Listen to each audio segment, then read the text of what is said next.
tunay ang isang masarap at matamis na alaala sa araw na ito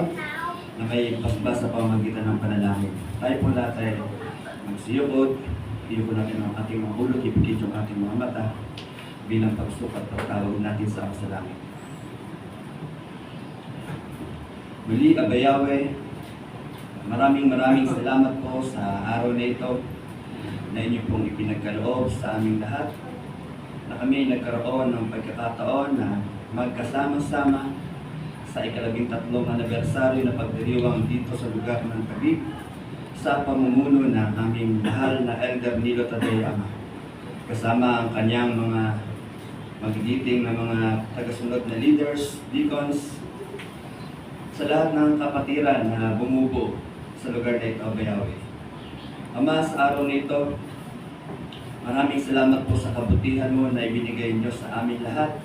na aming nasaksihan ng tagumpay at mga magagandang gawain at mga hindi malilimutang alaala o karanasan na pinagsalusaluhan ng bawat isa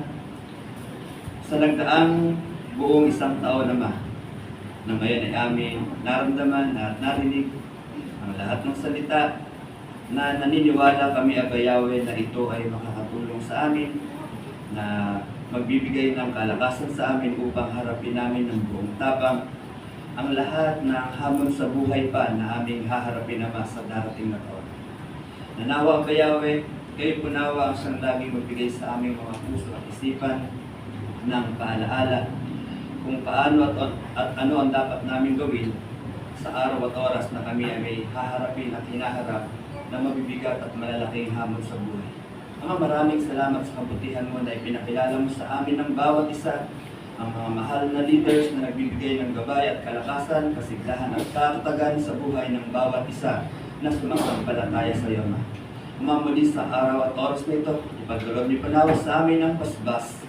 pagpapala na aming kinakailangan, hindi man sa pinansyal, kundi numero 1 sa espiritual na aming kinakailangan, Aba Yahweh, upang kami ay uuwing may kagalakan sa puso, na may katapangan at katatagan na aming haharapin ang lahat ng uri ng hamon sa buhay na ipapahintulot mo na aming harapin at aming ding mapagtatagumpayan.